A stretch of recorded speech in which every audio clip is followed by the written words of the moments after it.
So, today we're going to dig into a really specific framework for marriage. It's called the Covenant Family.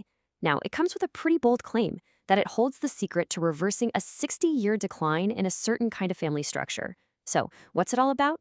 Let's dive in. Okay, so right out of the gate, the source material hits you with this really stark chart. It claims that 60 years ago, these so-called covenant families made up 70% of the population.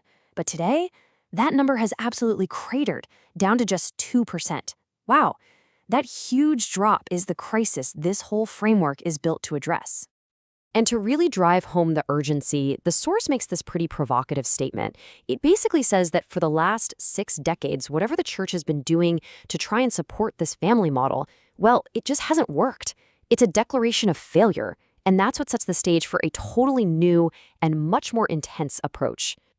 So, a decline that's steep, you have to ask, what's the reason? What does the source believe is really at the heart of this crisis? Let's take a look at the why behind this massive drop-off. But first things first, what are we even talking about when we say covenant family? Well, according to the source, the term refers to a lifelong family unit. It's framed as a direct command from Jesus Christ, and its theological roots are traced all the way back to the book of Genesis.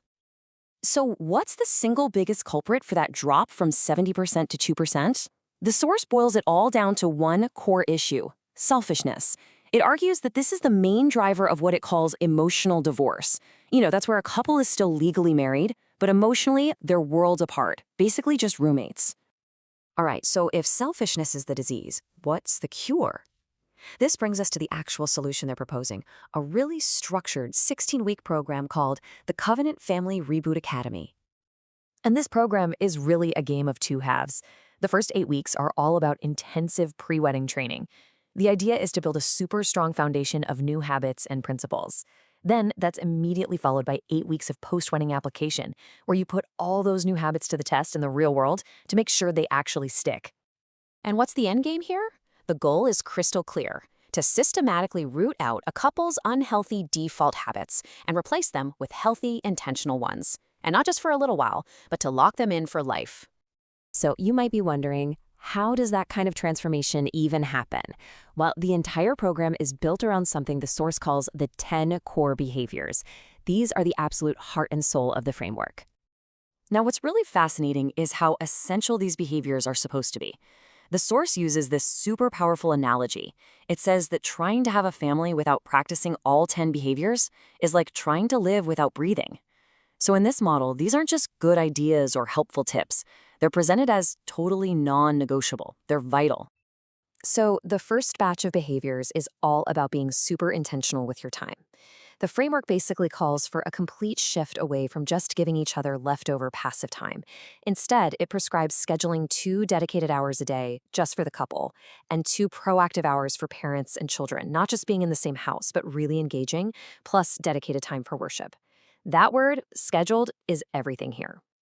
Okay, the next set of behaviors gets right back to that root problem we talked about: selfishness. The idea is to shift from making independent, what's in it for me decisions to consistently making mutual, what's best for us decisions. It means replacing that natural instinct to be selfish or to get back at someone when you're hurt with a disciplined, conscious practice of unselfishness and forgiveness. And the final group of behaviors is all about growth, both for you as a person and for the relationship. This covers the spiritual discipline of renewing your mind, but also the very active work of pursuing and cherishing your spouse, instead of just letting things drift into indifference. And this is huge. It specifically calls out the need for trauma healing, recognizing that past wounds can absolutely poison a relationship if they aren't dealt with. And it also stresses the need for community.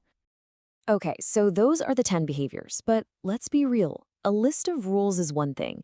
Actually doing them, especially when life gets stressful and you want to fall back into old patterns, that's something else entirely.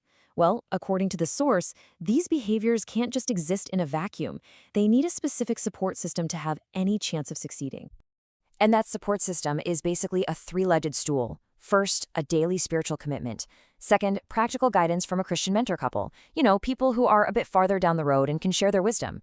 And third, a community group of peers, making sure that you're not trying to do this all alone, but walking through it with other couples on the very same journey. And it's really important to get the scale of the ambition here. This isn't being pitched as just another helpful program for individual couples. The stated goal is way, way bigger than that. They're talking about sparking a full-on movement to grow this specific model of family, not just in the US, but all around the world. So after breaking down this really structured, really prescriptive framework, it kind of leaves us all with a much bigger question to think about. Regardless of any specific model, what do you think are the truly essential ingredients for any lifelong partnership? It's a fascinating thing to ponder. Thanks for digging into this with me.